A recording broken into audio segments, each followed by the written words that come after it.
மிகவும் பிரியமாய் அழைக்கப்பட்டிருக்கக்கூடிய சகோதர சகோதரிகள் யாவருக்கும் பிதாவாகிய யாவே கடவுளாலும் ஆண்டவர் இயேசு கிறிஸ்துவினாலும் கிருபையும் சமாதானமும் உண்டாவதாக என்ற வாழ்த்துக்களை கூறிக்கொண்டு இந்த நாளிலும் கூட இந்த இயேசு கொடுத்த ஸ்ஞானம் இயேசுவின் நாமத்தில் ஸ்ஞானம் என்ற தலைப்பை நாம் மையமாக வைத்து பிதாகுமாரன் பரிசுத்த ஆவியின் நாமத்தினால் ஞானஸ்நானம் கொடுக்க வேண்டும் என்று ஆண்டவராய் இயேசு கிறிஸ்து கற்பித்திருக்கும் போது அப்படி செய்யாதபடி இந்த அப்போஸ்தலர்கள் பேதுருவும் யோவானும் பிலிப்புவும் இயேசு கிறிஸ்துவின் வார்த்தைக்கு கீழ்ப்படியாதபடிக்கு அவர்கள் இயேசுவின் நாமத்தினாலே ஞானஸ்நானம் கொடுத்தார்கள் என்பது போல அங்கு வசனம் காணப்படுவதை நாம் மையமாக வைத்து நாம் இந்த தியானத்தை நாம் எடுத்துக்கொண்டு செயல்படுகிறவர்களாக இருக்கிறோம். ஒரு புத்தர் சொல்லும்போது அவர் தன்னை கடவுள் என்று சொல்லவில்லை.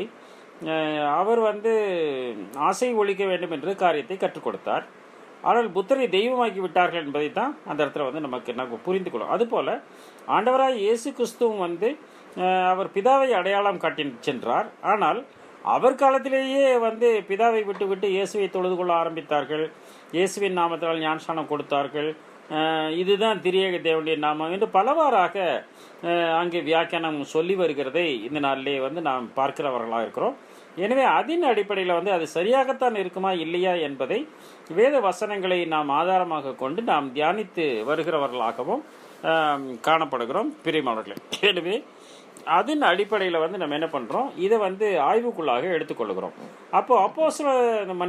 அந்த மத்தேயு எழுதின நற்செய்தி நூல் கடைசி பகுதியிலே ஆண்டவராய் இயேசு கிறிஸ்து பிதாகுமாரன் பரிசுத்த ஆவியின் நாமத்தினால் ஞானஸ்நானம் கொடுங்கள் என்று சொல்லும்போது அந்த புதிய ஏற்பாட்டிலே விசேஷமாக அந்த அப்போஸ்தலர் நடவடிக்கைகளில் மற்றும் இங்கு ஒரு 4 இடத்தில் அந்த ஞானஸ்நானத்தை பற்றி எப்படி அவர்கள் ஞானஸ்நானம் கொடுத்தார்கள் என்பதை பற்றி அந்த அப்போஸ்தலர் நடவடிக்கைகளில் மட்டும் என்ன பண்ணுறாரு, அதை பேசுகிறார்.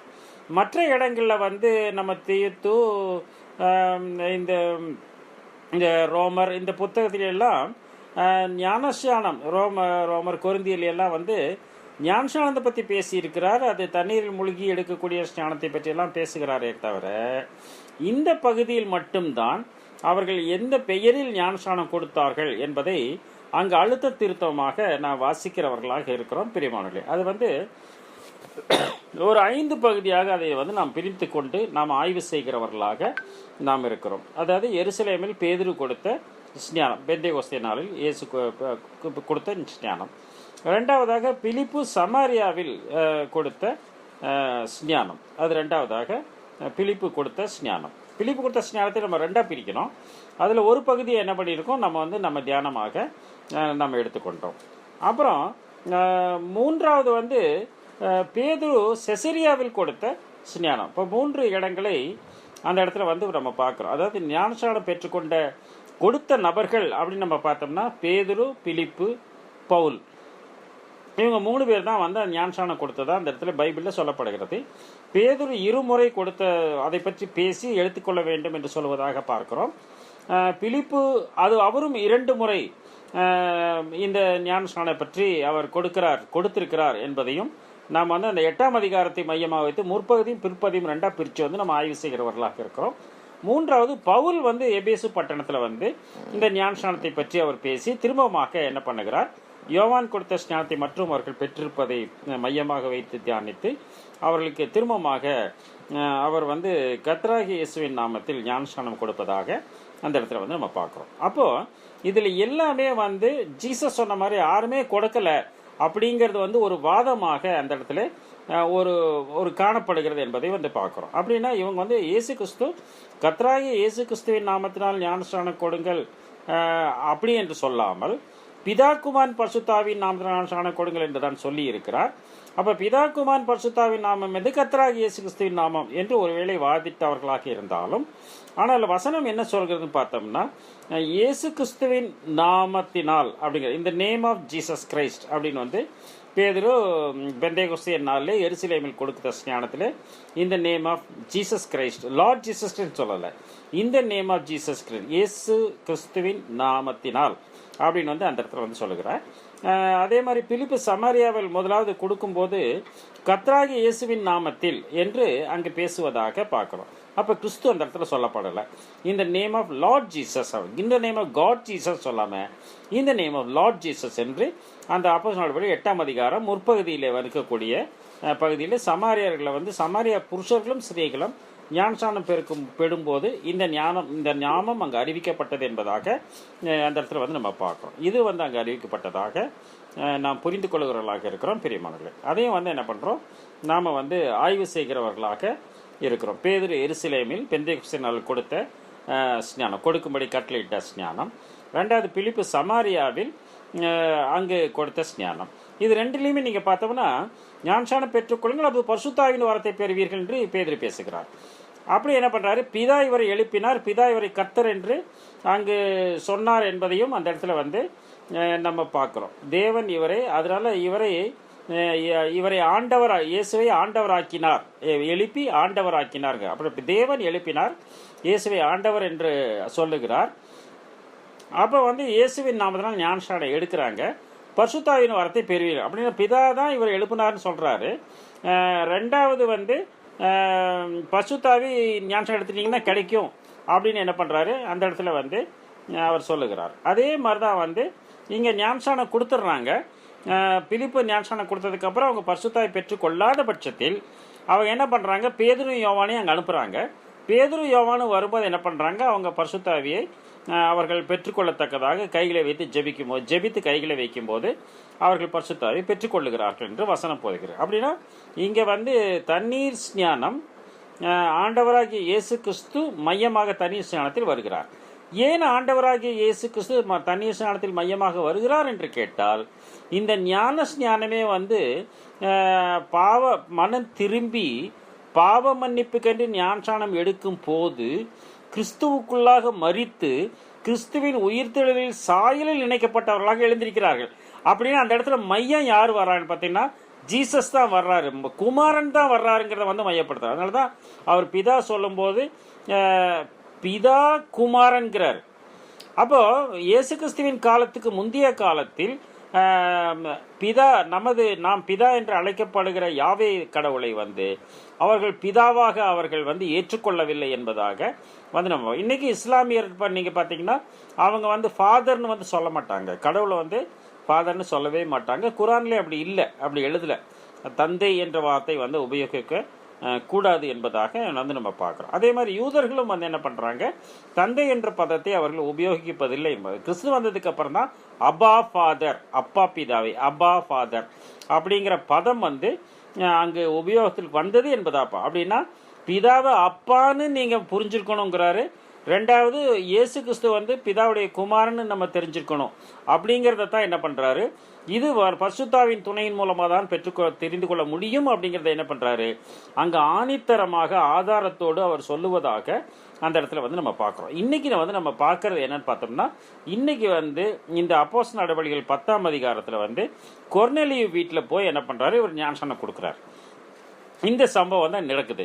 அப்போ இது வரைக்கும் இது ஏறக்குறைய கிபி 36 நடந்த சம்பவமாக அங்கு வேத அறிஞர்கள் சொல்லுவதை பார்க்குறோம். அப்போ கிபி 33 ஜீசஸ் இறந்திருக்கிறாருன்னு ஒரு கொள்கையை நம்ம வச்சிட்டோம்னா, அப்படின்னா 36 ஏறக்குறைய ஒரு 3 ஆண்டுகளோ 3.5 ஆண்டுகளுக்கு பின்பு கொர்நேலியு வீட்டுக்கு சுவிசேஷம் செல்லுவதாக அந்த இடத்துல பார்க்குறோம். அப்போது இயேசு கிறிஸ்து வாழ்ந்த காலத்தில் ஆகட்டும், இயேசு கிறிஸ்துக்கு பிந்திய காலத்தில் ஆகலாம், இந்த 2 காலத்திலுமே இயேசு கிறிஸ்துவை ஏற்றுக்கொண்டவர்கள் யூதர்கள் மாத்திரமல்ல, யூதர் அல்லாதவர்களும் இயேசு கிறிஸ்துவை ஏற்றுக்கொண்டு இருக்கிறார்கள் என்றுதான் அந்த இடத்துல நம்ம பார்க்குறோம். ஏன்னா இருள் இருக்கிற ஜனங்கள் பெரிய வெளிச்சத்தை கண்டார்கள், மரணங்களின் திசையில் இருக்கிற வெளிச்சம் உதித்தது என்று புறஜாதியருடைய கலிலேயாவில் ஆண்டவராக இயேசு கிறிஸ்து போய் அங்கு சுவிசேஷத்தை முதலாக துவக்கும் போது இந்த நிகழ்வை என்ன பண்ணுறோம், நாம் புரிந்து கொள்ளுகிறவர்களாக, நாம் கற்றுக்கொள்ளுகிறவர்களாக இருக்கிறோம் பிரியமானவர்களே. அப்போ அந்த செசரியா பட்டணத்தில் அந்த இத்தாலியா பட்டணத்தினுக்கு இருக்கக்கூடிய ஒரு அதிபதி, 100க்கு அதிபதியாக கொர்நேலி இருக்கும்போது அவர் ஜெபம் பண்ணி கொண்டு மிகுந்த தான தர்மம் இதெல்லாம் நமக்கு தெரியும். அப்படி பண்ணிட்டு இருக்கும்போது யோப்பா பட்டணத்தில் தான் அவர் தங்கியிருக்கிறாரு. நீங்கள் போய் அவரை கூட்டிகிட்டு வாங்கும்போது அவருக்கு ஒரு கனவு வருது. அந்த கனவு நிமித்தமாக என்ன பண்ணுறாரு, இது கரெக்டாக இருக்குது, கடவுள் வந்து இது வெளிப்படுத்திருக்காருன்னு என்ன பண்ணுறாரு, அவர்களோடு கூட சென்று அங்கு கடவுளுடைய வார்த்தைகளை வந்து சொல்லுகிறார். விசேஷமாக இயேசு கிறிஸ்துவை என்ன பண்ணுறாரு, யாருன்னு அங்கே அடையாளம் கட்டுறாரு. இயேசு கிறிஸ்து யாருன்னு அங்கே தெரியறதுக்கு வாய்ப்பு இல்லை, ஏன்னா இவங்களுக்கே தெரியாது. யோவான் ஸ்நானகன் வந்து இதோ உலகத்தின் பார்த்து சுமக்கிற தேவாட்டு குட்டின்னு சொன்னதுனால அவர் பின்னாடி இந்த யோவான், பேதுரு, அந்திரேயா, யாக்கோபு இவங்கெல்லாம் வந்ததுனால அவங்க என்ன பண்ணிட்டாங்க, பலமாக ரூபிக்கப்பட்டார்கள் என்பதாக பார்க்குறோம். அவங்க வந்து அனுபவித்து தொட்டு அதை உணர்ந்து அதை கண்டு சாட்சியாக இருந்திருக்கிறார்கள் அப்படிங்கிறத தான் என்ன பண்ணுறோம், அதில் தெளிவாக நாம் புரிந்து கொள்கிறவர்களாக இருக்கிறோம். ஆண்டவராய் இயேசு கிறிஸ்துவை தேவகுமாரன் என்று அவர்கள் முற்றிலுமாக அறிந்து அறிக்கை பண்ணுகிறவர்களாக இருந்திருக்கிறார்கள்ங்கிறத வந்து நம்ம எடுக்கிறோம். அப்போ அதன் அடிப்படையில் நம்ம பார்த்தோம்னா அங்கே படிங்க அப்போஸ்தலர் நடவடிக்கைகள் 10ஆம் அதிகாரத்தில் 38 42 படிங்க.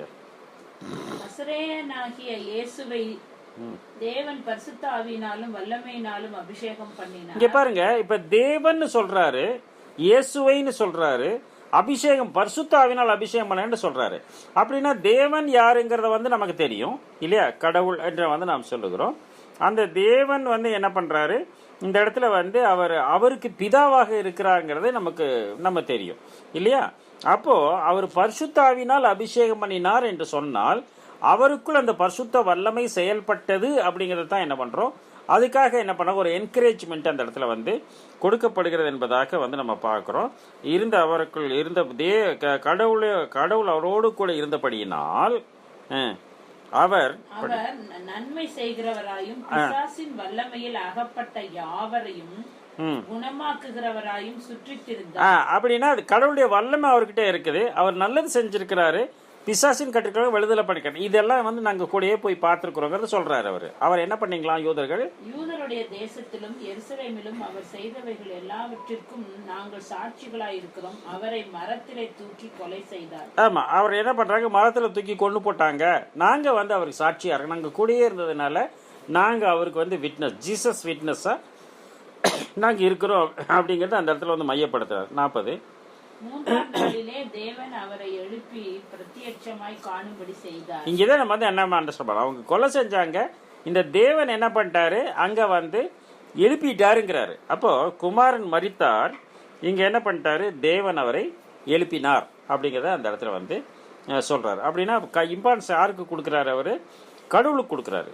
கடவுளுக்கு இம்பார்ட்டன்ஸ் கொடுத்து குமாருக்கு நாங்க சாட்சியா இருக்கிறோங்கிறத என்ன பண்றாரு, அந்த இடத்துல அவருக்கு வெளிப்படுத்துறாரு. அடுத்த வசனத்துல அப்படித்தான் சொல்றாரு. ஆயினும் எல்லா ஜனங்களுக்கும் பிரத்யட்சம் ஆகும்படி செய்யாமல், பாருங்க, ஆகினும் எல்லா ஜனத்திற்கும் பிரத்யட்சமாக காணும்படி செய்யாமல் அவர் மரித்தோரிலிருந்து எழுந்த பின்பு அவரோட புசித்து குடித்தவர்களும், அவர் மரித்தோர்ந்து எழுந்த பின்பு அவரோட கூட புசித்து குடித்தவர்களும் தேவனால் முன்பு நியமிக்கப்பட்ட சாட்சிகளுமாகிய எங்களுக்கே பிரத்யட்சம், கடவுளால் முன்பு நியமிக்கப்பட்ட சாட்சிகளுமாகிய எங்களுக்கே பிரத்யட்சமாய் அப்படி செய்தாருங்கிறாரு. அப்படின்னா ஒரு செட் ஆஃப் பீப்புள் தான் என்ன பண்றாரு, அவர் அங்கே வெளிப்படுத்துறாரு. அது போல இன்னைக்கு வந்து கிறிஸ்தவர்கள் அநேக பேர் இருக்கலாம்.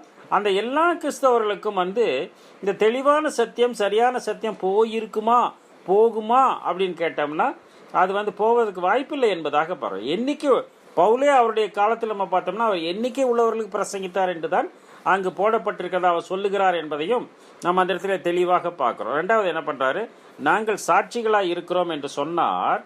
அப்போ இவர் என்ன சொல்றாரு, இந்த இடத்துல வந்து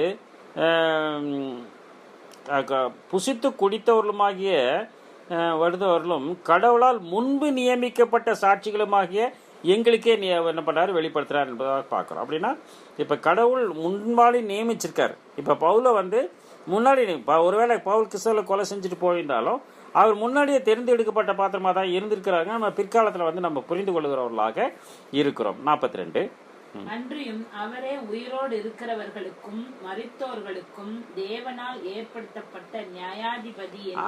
அவரே மரித்தவர்களுக்கும் உயிரோடு இருக்கிறவர்களுக்கும் கடவுளால் ஏற்படுத்தப்பட்ட நியாயாதிபதி என்று ஜனங்களுக்கு பிரசங்கிக்கவும், என்று ஜனங்கள், அப்படின்னா உயிரோடு இருக்கவங்களுக்கும் அவர் தான் நியாயாதிபதி, மரித்தவர்களுக்கும் அவர் தான் நியாயாதிபதி. எப்படி மரித்தவர்களுக்கு நியாயாதிபதி ஆக முடியும்னா, உயிர்த்தெழுந்து வரும்போது அவர்களுக்கு நியாய தீர்ப்பு இவர் தான் கொடுக்க போறார்.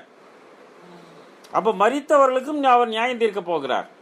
உயிரோடு கடைசி காலத்தில் உயிரோடு இருக்கிறவர்களையும் நியாயம் தீர்க்க போகிறார். இன்னைக்கு நாம சொல்லலாம் நாங்கள் உயிரோடு இருந்து கொண்டு இருக்கிறோம் என்று சொல்லலாம் இருக்கலாம்.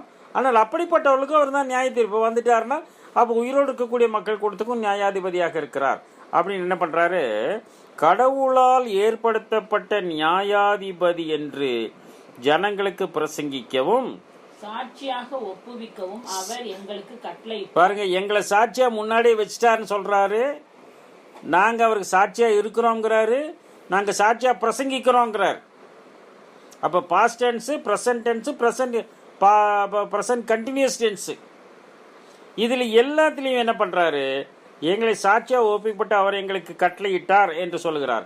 இவர்தான் கடவுளால் ஏற்படுத்தப்பட்ட நியாயாதிபதி என்று இவர் சொல்லுவதற்கு காரணம் என்ன அப்படின்னு கேட்டோம்னா, அவர் ஜீசஸ் எங்க சொல்லி இருக்கிறார். அதுவே யோவான் 5ஆம் அதிகாரம் 22ஆம் வசனம் பாருங்கள்.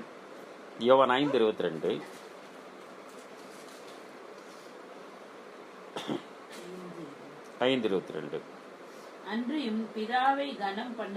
அன்றியும் சகோதர சகோதரி எல்லாரும் பிதாவை கனம் பண்ணுகிறது. பாருங்க, பிதாங்கிற வார்த்தையை அவர் யூஸ் பண்றாரு அந்த இடத்துல இல்லையா. அன்றியும் எல்லாரும் பிதாவை கனம் பண்ணுகிறது போல, பிதாவை கனம் சொல்லத்தமாவே நான் என்ன பண்ணுவோம், அப்பாவுக்கு மரியாதை செலுத்த வேண்டிய மரியாதை எல்லா வீட்லையும் என்ன பண்ணுவாங்க, அப்பா வந்து யாரும் பகிச்சிக்க மாட்டாங்க. அவருக்கு செய்ய வேண்டிய மரியாதை வந்து கண்டிப்பாக வந்து செய்வார்கள் என்பதாக. ஒருவேளை ஒரு சில காலங்கள் வந்து தகப்பனாரோடு பேசாமல் கோவித்துக் கொள்கிறவர்களாக இருந்தாலும், தகப்பன் வந்து என்ன பண்ணுற, தகப்பனால் நேசிக்கப்பட்டவர்களாகவும் தகப்பனை நேசிக்கிறவர்களாகவும் கண்டிப்பாக இருப்பார்கள் என்பதை தான் அந்த இடத்துல வந்து நம்ம பார்க்குறோம். ஒரு அப்பா அம்மா குழந்தைங்களும் பல ஆண்டுகள் பேசாமல் இருக்கலாம், அப்படியே அந்த தகப்பனார் மரித்தும் போகலாம். ஆனால் மரித்து போன இடத்துல அந்த பிள்ளைகள் வந்து அழுவார்களா மாட்டாருன்னு பார்த்தா கண்டிப்பாக அழுவாங்க, கண்டிப்பாக செய்வாங்க இல்லையா. அப்போ தகப்பன் நேசித்தவர், நான் இப்படி பண்ணிட்டேனே, என்னோட வைராப்பில் இப்படி பண்ணிட்டேனே அப்படின்னு அது சொல்லக்கூடிய நிலைமை வந்து அந்த இடத்துல வந்து ப்ராக்டிக்கலாக வரது வந்து அந்த இடத்துல பார்க்குறோம். அதான் சொல்கிறாரு, படிங்க. கடவுளால் அந்த பிதாவை கனம் பண்ணுகிறது போல, பாருங்க, பிதாவை கனம் பண்ணுகிறது போல குமாரனையும் கனம் பண்ணும்படி, எல்லாரும் குமாரனையும் கனம் பண்ணும்படி. அப்படின்னா இவர் தேவகுமாரன் ஏத்துக்கிட்டு அவருக்கு வேண்டிய கணத்தை நம்ம செலுத்துறோம். இப்ப முதலாளி இருக்கிறாரு, முதலாளிக்கு செலுத்த வேண்டிய கணத்தை நாங்கள் செலுத்துவோம். முதலாளியுடைய பையனே அங்க வந்து மேனேஜிங் டைரக்டரா இருந்தாருன்னா அவருக்கும் அந்த கணத்தை செலுத்துவோம். புரியுதுங்களா? முதலாளி தான் எல்லாத்துக்கும் அப்படின்னு போடா, இவர் நம்மள மாதிரி ஒரு ஒர்க்கர் தான் அப்படின்னு வந்து யாருமே சொல்ல மாட்டார் என்பதாக அந்த இடத்துல வந்து பார்க்குறோம். அப்போ பிதாவை கனம் பண்ணும்போது எல்லாரும் குமாரனை கனம் பண்ணும்படி, பிதாவானவர் தாமே ஒருவருக்கும் நியாய தீர்ப்பு செய்யாமல் நியாய தீர்ப்பு செய்யற அதிகாரம் முழுவதையும் குமாரனுக்கு கொடுத்துட்டாருன்ட்டார். அப்ப எதை ஸ்ட்ரெஸ் பண்ணி கொண்டு வர்றார் பார்த்தீங்கன்னா, யோவான் நற்செய்தி நூல் வந்து அதுல வந்து ஒருவேளை வந்து பிதாவும் குமாரனும் ஒண்ணுதான், அவன் இவரு குமாரன் கர்த்தர் தான், இப்போ வந்து பரிசுத்த ஆவியானவர் வந்து அவர் தேற்றரவாளன் தான், அவர் வருவார் சொல்லுவார், இப்படி ஒரு சில வசனங்கள் அந்த இடத்துல காணப்பட்டாலும், ஆனால் அநேக வசனங்கள் அங்கே என்ன கற்றுக் கொடுக்கிற யோவான் எழுதிய நற்செய்திகள் மட்டும் படித்தா போதும். ஒரு சகோதரி நம்ம கூகுள் மீட்டில் இருக்க அந்த சகோதரி சொல்லுவாங்க, அவங்க வந்து அவங்க வந்து திருத்துவ கொள்கை இருக்குன்னா யோவானை மட்டும் நல்லா படிக்க சொல்லுங்கம்பாங்க. யோவான் ஒரு 14 அதிகாரம் 15 அதிகாரம் 16 இதுக்குள்ள இருக்கக்கூடிய ஒரு 4-5 வசனங்களை மட்டும் எடுத்துக்கிட்டு எல்லாம் 3 ஒன்று தான் 2 ஒன்று தான் அப்படின்னு வந்து பேசாத படிக்கு முழுமையா படிச்சாங்கன்னா அவர் தேவகுமாரன் ஏத்துக்குவாங்க. தேவகுமாரன் ஏத்துக்கிட்டா தேவன் என்று உழைக்கப்பட ஒருவர், தேவகுமாரன் இன்னொருவர் என்பதை தெளிவாக எல்லாரும் குழந்தைங்கிட்ட கேட்டாலும் சரி அது கரெக்டா சொல்லும். எல்லா சபையாரும் சரி எல்லாத்துக்கும் கரெக்டா தெரியும்.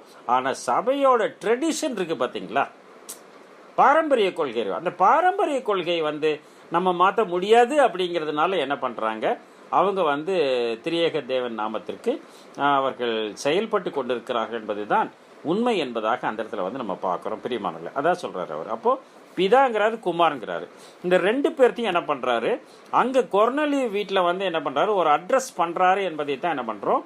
அந்த இடத்துல வந்து எல்லாருக்கும் ஏற்படுத்த நியாயாதிபதி யார் என்று கேட்டால் இங்கே குமாரனாகிய இயேசு கிறிஸ்து என்பதைத்தான் அந்த இடத்துல வந்து மையப்படுத்தி காட்டுகிறார் என்பதை தெளிவாக நாம் புரிந்து கொண்டவர்களாக இருக்கிறோம் பிரியமானங்களே. இப்போ படிங்க அப்போஸ்தலர் 10ஆம் அதிகாரம் 43ஆம் வசனம். அவரை விசுவாசிக்கிறவர் எவரோ அவர் அவருடைய நாமத்தினாலே, யாருடைய நாமத்தினாலே? நஸ்ரேயனாகிய இயேசு கிறிஸ்துவின் நாமத்தினாலே பாவ மன்னிப்பை பெறுவான் என்று தீர்க்கதரிசிகள் எல்லாரும் அவரை குறித்தே சாட்சி கொடுக்கிறார். தீர்க்கதரிசிகள் எல்லாரும் அவரை குறித்து தான் சாட்சி கொடுக்கிறாருங்கிறாங்க. அவர் ஏத்துக்கணும். நீங்க என்னன்னு ஏத்துக்கணும்? தேவகுமாரன் ஏத்துக்கணும். ஏசன்ல சொந்த ரட்சகர், ரைட்டு இருக்கட்டும், உங்க சொந்த ரட்சகர் தான். அந்த சொந்த ரட்சகர் யாரு அப்படின்னு கேட்டோம்னா அவர்தான் சேனைகளின் கர்த்தர், அவரே தெய்வமானவர், அவர்தான் நித்திய பிதா, அவர் வரும் உலக ரட்சகர், பிணியாளிகளுக்கு வைத்தியர், பாவிகளுக்கு நேசர். எல்லாம் ஒண்ணுதாங்க, சரிதாங்க, தப்பு இல்லைங்க, எல்லாம் கரெக்டு தான். அவர் தேவகுமாரன் அப்படிங்கறத வந்து மென்ஷன் பண்ணியிருக்கிற வசனத்தை நீங்க ஏத்துக்கிறீங்களா? அதான் அவர் கேட்குறாரு. அது நம்ம ஏற்கனவே நம்ம பார்த்தோம் இல்லையா? நம்ம கந்த கூட மந்திரிக்கிட்ட அதான் சொல்றாரு, நீ என்ன விசுவாசிக்கிறேன்னு கேட்கிறாரு. தண்ணி மிகுதியா இருக்க தடையிடன்னு கேட்கிறாரு அவரு. நீ கிறிஸ்து தேவனுடைய குமாரன், நீ விசுவாசிக்கிற, அதெல்லாம் ஒன்றும் கேட்கவே இல்லை. நீ முழு இருதயத்தோடு விசுவாசா தடையில்லைன்னு மட்டும்தான் சொல்றாரு தவிர அதுக்கு மறுமொழி அவர் கரெக்டா கொடுக்கிறாரு. அந்த மறுமொழி கொடுக்கிறவர்களாக நாம் இருக்கிறோமா? அதான் முக்கியம். பிதாகுமார் பரிசுத்தாவின் நாமம் என்ன அப்படின்னு கேட்டா கர்த்தரா இயேசு கிறிஸ்து சொல்லிட்டோம்னா நமக்கு புரியலன்னு அர்த்தம். நம்ம ஏதோ நம்ம பயங்கர ஆய்வு செய்து ஆராய்ச்சி பண்ணி நம்ம கண்டுபிடிச்சிருக்கிறோம் என்பது போல அந்த இடத்துல காணப்படலாம், இருக்கலாம். ஆனால் அவர் தேவகுமாரனா அப்படின்னு கேட்டா, ஆம் அவர் தேவகுமார் என்று விசுவாசிக்கிறேன் என்று சொன்னா அது அந்த ஒர்க் அவுட் ஆகுது அந்த இடத்துல. இல்லைன்னா அது ஒர்க் அவுட் ஆகாதுங்கிறத தான் என்ன பண்றோம் நம்ம மையமாக பின்னாடி அந்த பாடத்தை என்ன பண்றோம், இதில் உள்ளவங்க நம்ம வந்து பின்னாடி கொண்டு வருகிறோம் என்பதாக அந்த இடத்துல பார்க்க. அப்போ அவரை விசுவாசிக்கிறவர் எவரோ அவர் நாமத்தின் மேலே அவருக்கு பாவ மன்னிப்பு உண்டா என்று தீர்க்கதரிசிகள் எல்லாரும் அவரை குறித்து சாட்சி கொடுத்திருக்கிறார்கள்.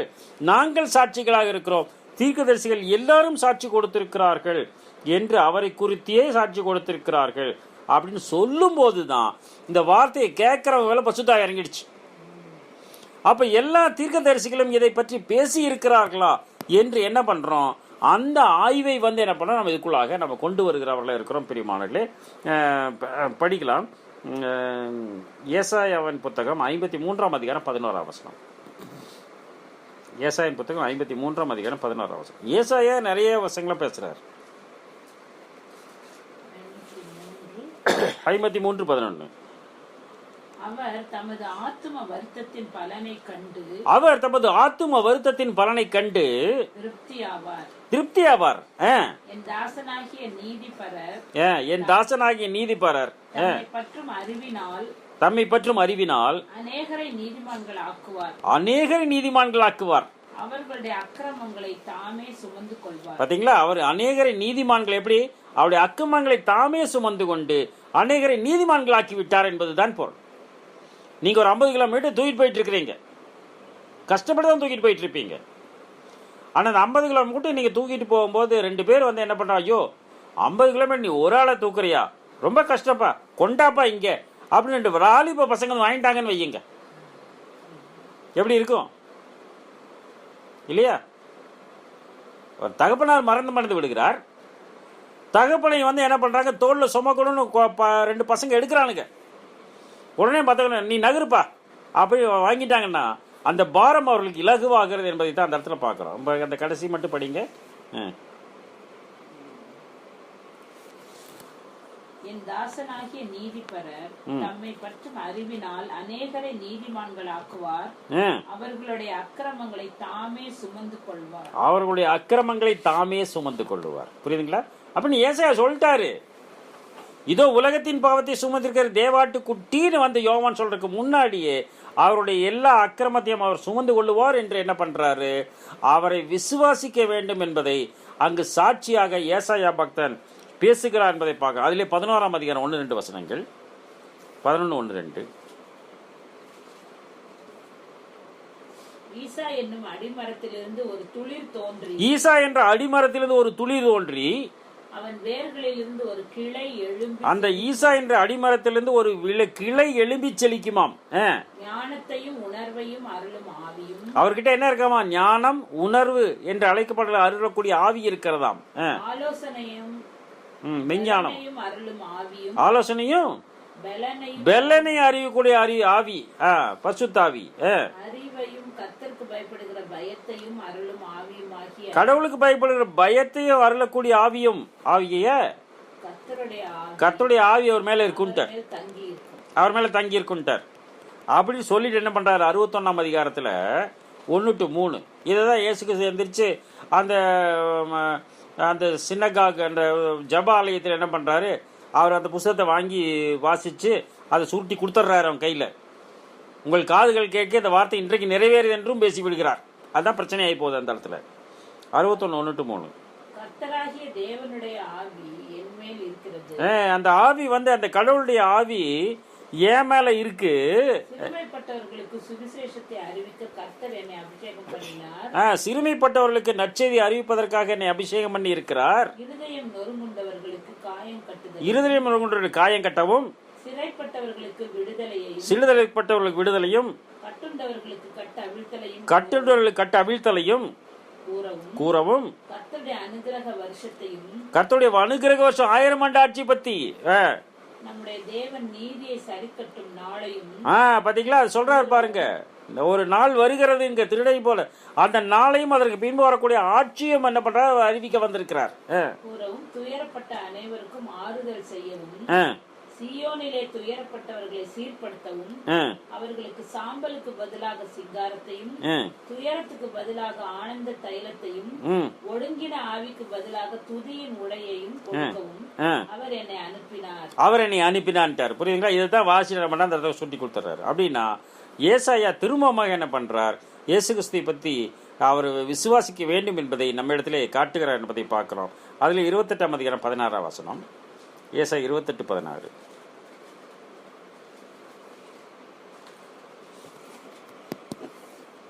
ஏசாயா புத்தகம் 28ஆம் அதிகாரம். ஆதலால் கர்த்தராகிய ஆண்டவர் உரைக்கிறதாவது, ஆதலால் கடவுளாகிய ஆண்டவர் உரைக்கிறதாவது, அஸ்திபாரமாகிய ஒரு கல்லை நான் சீயோனில், அஸ்திபாரமான ஒரு கல்லை நான் சீயோன்ல வைக்கிறேன். அது பரீட்சிக்கப்பட்டது, விலையேற பெற்றது,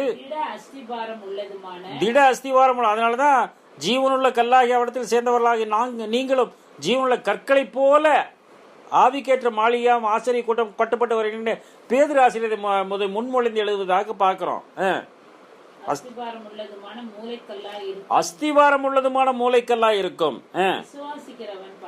விசுவாசிக்கிறோம். மூளைக்கல்லை பத்தி மத்திய நட்சத்திரம் பார்க்கிறோம். திருப்பியும் நம்ம நிறைய பார்க்கிறோம்.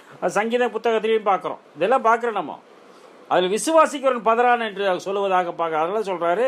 இங்கே சொல்லும்போது அவரை விசுவாசிக்கிற எவரோ அவருடைய நாமத்தினால் பாவ மன்னிப்பு உண்டாக்குங்கிறார். விசுவாசிக்கிறவன் பதறான். ரோமருக்கு எழுதிய நிருபம் 10ஆம் அதிகாரம் 11ஆம் வசனம். ரோமர் 10:11.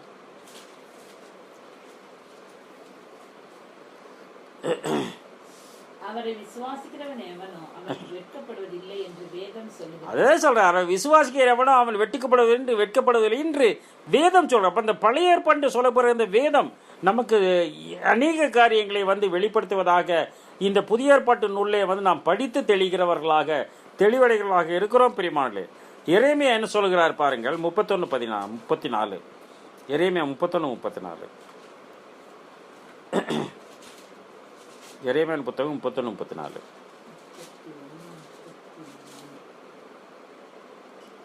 இனி ஒருவன் தன் அயலானையும் ஒருவன் தன் சகோதரனையும் நோக்கி கர்த்தரை அறிந்து கொள் என்று போதிப்பதில்லை. இனி வந்து ஒரு அயலானையும் சகோதரியை பார்த்து கர்த்தரை அறிந்து கொள்ளு போதிக்க வேணாமா? ஏன்? சிறியவன் முதல் பெரியவன் மட்டும் எல்லாரும் என்னை அறிந்து கொள்வார்கள். சிறியவன் அறிய பெரியவங்க எல்லாரும் என்னை அறிந்திருப்பார்கள். நான் அவர்கள் அக்கிரமத்தை மன்னித்து அவர்கள் பாவங்களை இனி நினையாதிருந்தேன். அதுதான் பாருங்க. அப்ப வந்து அவர் மேல் விசுவாசிக்கிறவன் அவனுடைய நாமத்தினாலே பாவ மன்னிப்பை பெறுவான் என்று தீர்க்கதரிசி எல்லாரும் சொல்லியிருக்காங்கன்ட்டாரு. இப்ப என்ன ஆயிடுச்சு? சிறியவன் முதற்கொண்டு பெரியவங்க எல்லாருமே தெரிஞ்சிருப்பாங்கன்ட்டாரு இல்லையா? அப்ப என்ன பண்றாரு?